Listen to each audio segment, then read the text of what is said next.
Kathmandu Valley is surrounded by green, beautiful hills and is crowned by snow-capped Himalayas. Swayambhu Purana claims Kathmandu Valley was once a lake. Goddess Manjusri saw a lotus flower in the middle of the lake. To allow the lake to drain, Goddess Manjusri cleaved a hill at Chobar, later of which a gorge was formed. When all the lake waters drained, the valley became habitable. Kathmandu is the city where unique traditional artworks are created since ages. It is the place where divinity is still worshipped as a living soul. Each day begins with melodious ringing of bells and sacred chanting at every temples, monasteries and houses. From the morning, the craftsmen begin their traditional work, a work to create traditional art pieces that carry divine energy and knowledge. One of the crafts that is pure representation of divinity is Paubha.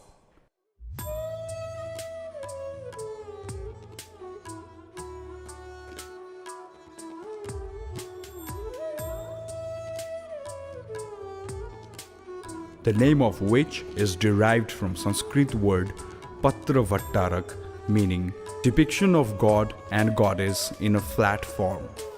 Running from centuries, Paubha is an art form which has become a source of inspiration for traditional art that has spread across Nepal and beyond. Process of making Paubha is a ritual in itself. A cloth is to be woven by a pure virgin, out of which a canvas is made. Now, the painter does not start painting immediately. However, he keeps himself in a strict discipline. He remains holy by keeping himself a brahmacharya, someone who eats only vegetarian food and remains sexually inactive. He has to devote himself to his crafts and skills and keeps himself in spiritual space. The painter cannot start painting on a random day. Instead, a ritual has to be conducted to determine an auspicious day to start the painting. It might take days, weeks, and even months. Finally, on the auspicious day, the painter begins his work by meditation. It directs his mind towards divine energy, the energy that will direct him to create divinity in an art form. Traditional Paubha is painted with 5 basic colors: red, blue, yellow, and white. All the colors of Paubha paintings are prepared from minerals and plant materials. These minerals are minced into fine powder, and the process requires lots of manual work while grinding mortar and pestle. Application of the color on each deity has to be according to the principle of Holy Shastra. Process of Paubha painting begins with elaborate ceremony known as Hasta Puja. In this ritual, a Vajracharya priest and the painter worship divinity to transform the divine energy into colors and sketches. Not all painters are skilled enough to paint a Paubha art. A painter must have a sound knowledge of iconographic and iconometric principles. During the puja, the priest enchants the holy scripture written by yogis who have achieved enlightenment from years of meditation. The painter shall properly understand the abstract details of form, feel, and energy explained in the scripture so as to transform divine energy from his artwork.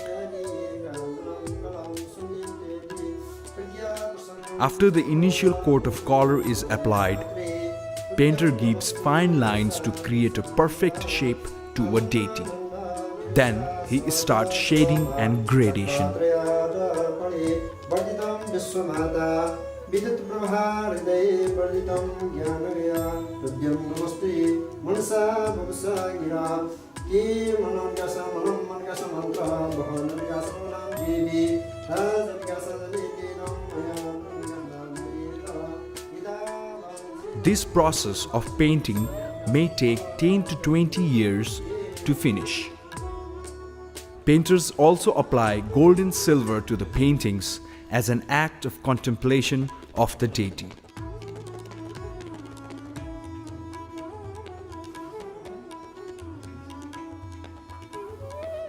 Importantly, the painter keeps the eyes of the deity look open. It is believed that with the opened eye, the power of deity resides in the painting. This final touch signifies that the painting is complete. And now, the painting is ready not to be opened in the presence of strangers, but is ready to be worshipped by its rightful owners.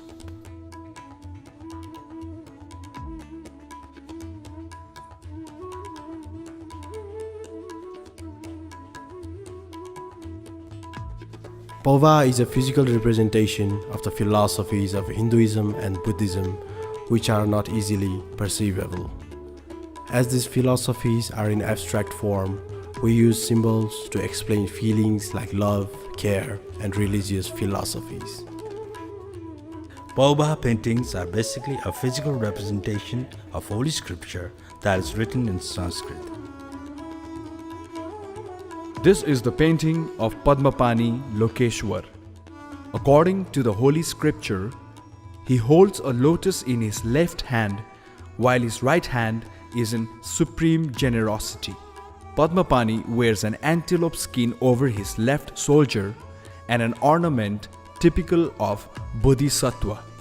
This signifies enlightened experience.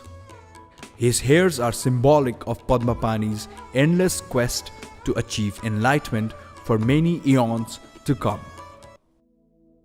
Paubha completely relies on the bylaws of Dharma Darshan. Artist has to strictly follow the rules of iconography, so the artist doesn't have a pure freedom over art. However, he can explore his creativity, staying within the laws of Dharma Darshan. So this is a visual representation of religious philosophy. The earliest evidence of painted work dates back to 11th century as a cover of manuscript Astasahasrika. Hand-printed images of Nag, rendered in 5 crude primary colors, is evident that Nag used to be worshipped even during the reign of Sankaradev in 1065 to 1082 AD.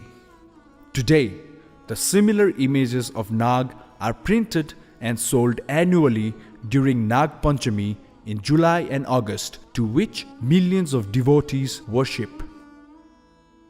Although Chinese sources testify that people of Nepal used to delight in painting the walls of their houses during 4000 to 850 AD, the earliest surviving painting dates back only to the 11th century.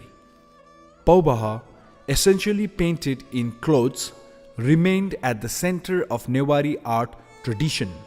For centuries, artists displayed unrivaled levels of imaginative technical skills and ability needed to enrich this genre.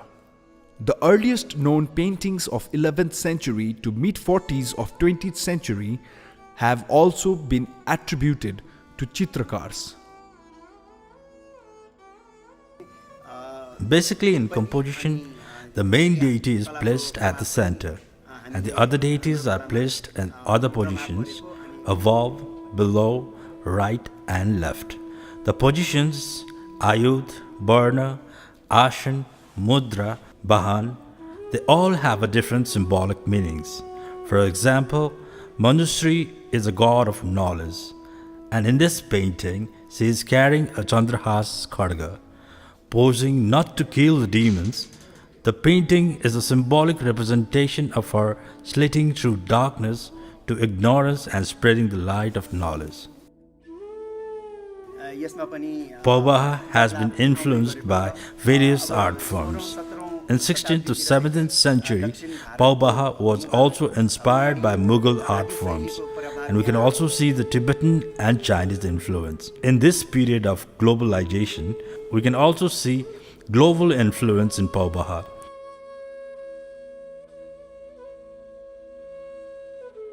My work has been influenced by Led Anandamani Shakya because he has explored Paubha in a new art form.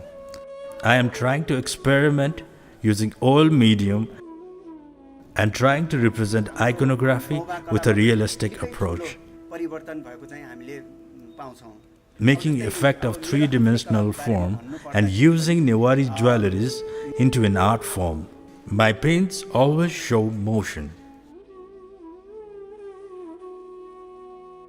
In mid-century, the Newars school of art was on a peak. I think we need to learn and research more about it. It has best examples of Paubha paintings, so I have been trying to follow the art method of that period. Paubha is a gift from our ancestors, so I think we should learn in depth about the ancient practice. Hence, I'm still using minerals to make colors and following the rules that were used during that period. Chitrakar has also founded Simrik Atelier, a traditional art school in Patan. Its primary objective is to enhance the skills of young artists of Nepal and help them become masters of traditional art. Paubha is an intensive and complex art form that requires years of dedication and study because the students need to master in history, ancient text, art technique, iconography, and philosophies of Buddhism and Hinduism. The exact origin of the Paubha art has not been discovered. However, it is one of the oldest art forms in South Asia. In Nepal, it is not just an art, it is the history of Nepalese art. We salute those artists who are still painting the art and keeping it alive and wonderful.